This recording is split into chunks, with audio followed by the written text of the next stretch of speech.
Hi everyone, today's video is all about SPFs.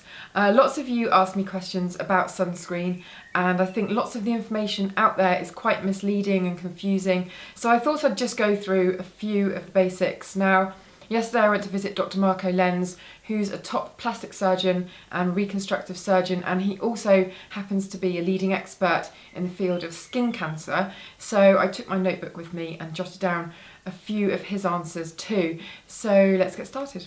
Now, the first question that I asked Dr. Marco was, do we actually really need sunscreen? Now, I know this seems like a really obvious question, but I want to explain why I asked it, because quite a lot of people, and you'd be surprised, especially from slightly older generations, still are a little bit sceptical about sunscreen. I know that when I was growing up we used to use kind of SPF 3 or 5, and 8 was considered quite high, but since then people are more educated about their skin and about skin cancer, and there's been a lot more research, and I suppose especially with younger generations very clued up about the risks of going in the sun unprotected. So for the people that are still a little bit dubious about SPF, I thought that I would ask that question, and Dr. Marco's answer to that was categorically yes. If you're in the sun, then you do need sunscreen, you do need to protect your skin. If you're in the sun or in daylight for more than about 15 or 20 minutes, then you need to be using some kind of protection.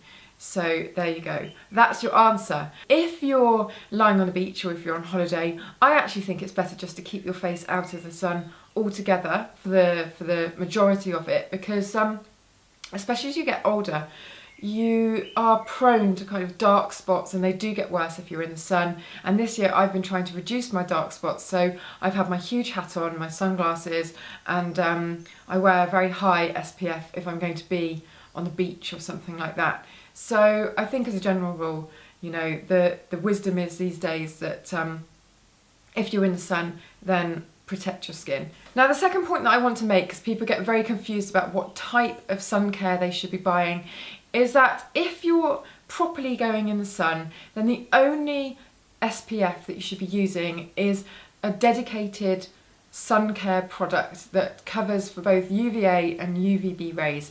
So there are two types of rays, and one of them is the kind of burning rays.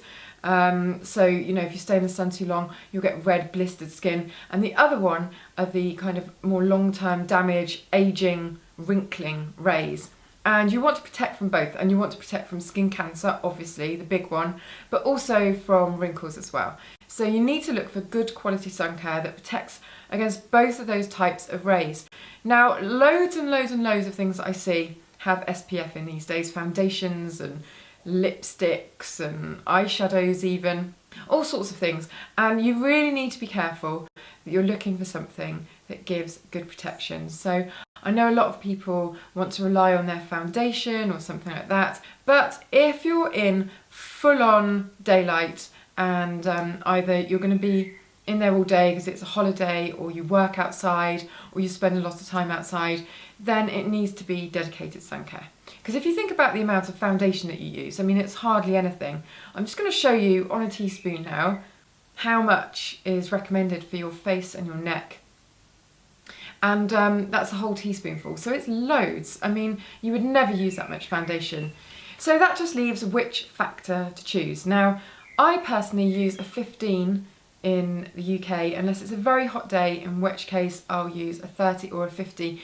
This year, because I've been trying to fade my acne scars, I've actually found it really useful to use a very high factor, just to make sure my dark spots don't get any worse. But on a normal year, I would use 15 or 30, and if I go on holiday, then I'll use a 30 or a 50 on my face. Now, if you've got very fair skin, or it's very sensitive to the sun, or burns easily, then you'll want to go for a 30 or a 50. Mine doesn't often catch the sun that easily, it just tends to go very brown, so I could get away with a 15 or a 30, but as I said, I like to play it safe and have a 50. And in fact, this year I've just been wearing an enormous hat and sunglasses in the attempt to keep my skin very kind of clear and translucent and fade those dark spots. But as a general rule, the fairer that you are and the more likely you are to burn, then the higher the factor that you should use. So just a few little pointers there, and I suppose a bit of a reminder just to say, don't forget to be wearing